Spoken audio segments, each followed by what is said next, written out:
Today we are still in Dothan, Alabama, and today is going to be another true crime story. This story today is a tragic story. It's really horrible what happened. We're going to be talking about a woman named Marilyn Mitchell. She had everything going for her. She was in the prime of her life, and it was all taken away just like that. Like I said, we're in Dothan today, and this is the murder of Marilyn Mitchell.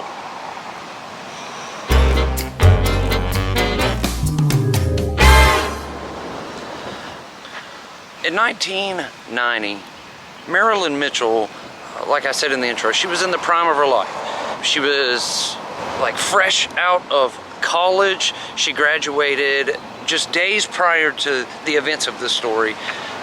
She graduated nursing school. She was going to be a nurse. She already had an assignment lined up right here in Dothan at Southeast Alabama Medical Center. She was just a few days away from starting.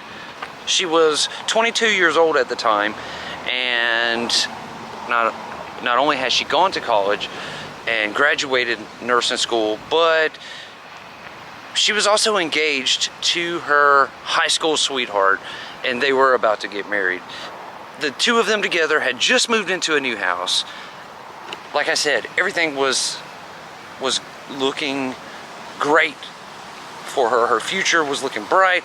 She was fixing to, become a registered nurse at a hospital working. Her and her husband were about just everything was going great for them. They were actively moving into this house right here in Dothan.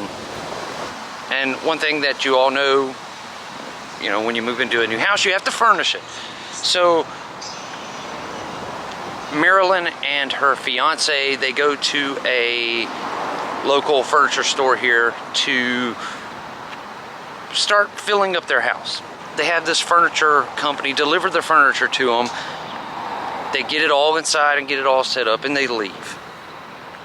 The very next day, Marilyn Mitchell is standing in her kitchen baking a cake for her mom. It's her mom's birthday, and she's standing in there baking a cake when there is a knock at the front door.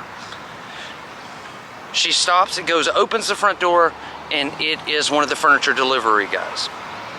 This furniture delivery man's name was Artez Hammonds. Thinking that maybe he had forgotten something in her home, or there was something wrong with the furniture delivery they had just made the day prior, she answers the door. Unfortunately for Marilyn Mitchell, she was wrong. Artez Hammonds was the furniture delivery guy from the day prior, but he wasn't there because there was a problem or there was an issue with their furniture delivery.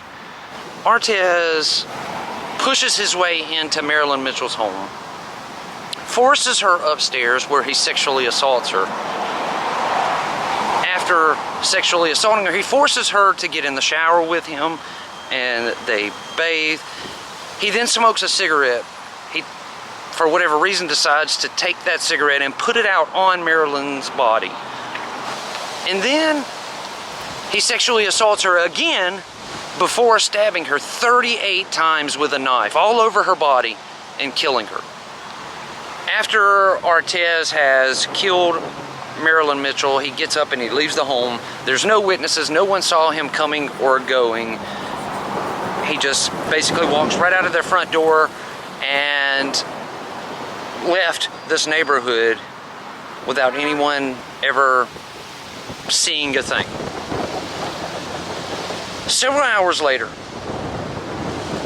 Marilyn Mitchell's fiance returns home to find Marilyn at the top of the stairs. She has nothing on but a t-shirt. She's nude from the waist down. There's nothing on under her shirt. That's all she has on is this shirt. She's laying there at the top of the stairs with her legs spread open, nude from the waist down, as I said, and she's dead. Marilyn's fiance immediately calls police, and they immediately know that she's been sexually assaulted. But because he had forced her to shower after the first sexual assault, that had washed away any like traces of DNA or anything that would have been on her body. But because he decided to sexually assault her again afterwards, detectives investigating Marilyn's murder did recover DNA from her body. But we're talking about early 90s here. DNA testing was very, very young. It was in its infancy. They were not able to get any positive test results. They didn't know who the killer was. So Marilyn Mitchell's murder remained unsolved for 6 whole years.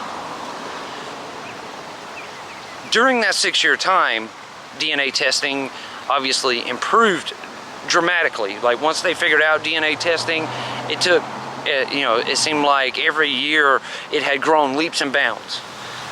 So in 1996, when this DNA had reached the point where they could make a connection somewhere, Artez Hammonds was serving a 20-year sentence at the Holman Correctional Facility here in Alabama for an unrelated case. The attempted murder of another woman. He had shoved her head down into a toilet and tried to drown her. She survived that ordeal, so he was charged and convicted with attempted murder, which is why he only got 20 years. So he was in prison for that 20-year sentence for attempted murder, and because he was convicted of a crime, his DNA was entered into the system, and in 1996, it was matched. They knew that Artez Hammonds had killed Marilyn Mitchell, and he was officially charged with her murder after 6 years of it being a cold case. Artez Hammonds was charged with capital murder, and he would have a jury trial in 1997. A jury convicted him of said capital murder, the murder of Marilyn Mitchell, and he was sentenced to death. Because he was convicted to death for Marilyn Mitchell's murder, he was, at the time, they offered a choice in the state of Alabama. You could choose to be executed by lethal injection. You could choose the use of nitrogen hypoxia as an alternative, which I think that would be like the gas chamber.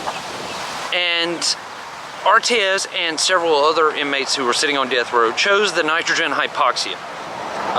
They would go on, you know, of course he was going to try to appeal his the murder conviction and the death sentence, and that holds death row inmates in, that keeps them in prison and keeps them from being executed for a long time, quite a few years. Obviously Artez Hammonds was going through the same procedure as most all death row inmates do. During that, Artez, the choice that he selected of nitrogen hypoxia, it was argued in the Supreme Court that it was unconstitutional and that the way they did it was inhumane, and they needed to come up with another way to do it. So his death sentence was put on hold, where it still is at to this day.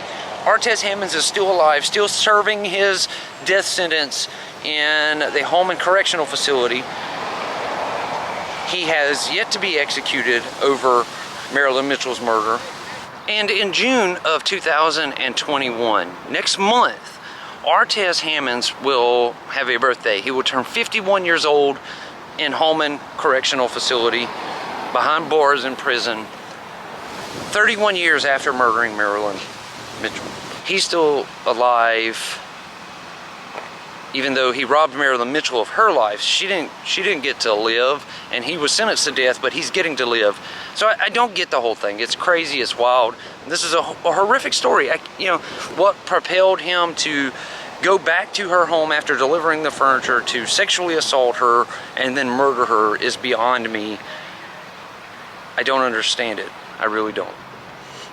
That is going to do it for this video today and the murder of Marilyn Mitchell here in Dothan, Alabama. I want to thank you all so much for watching. I really, really appreciate it. If you're new here, go down and hit that subscribe button, then hit that notification bell so you get notified every time I upload a video. If you want to help support the channel, check out the links in the description box below. It's much appreciated, and it helps keep us making videos like this. Thank you all. I will see you again tomorrow. Please stay safe, and stay healthy. Much love to you all.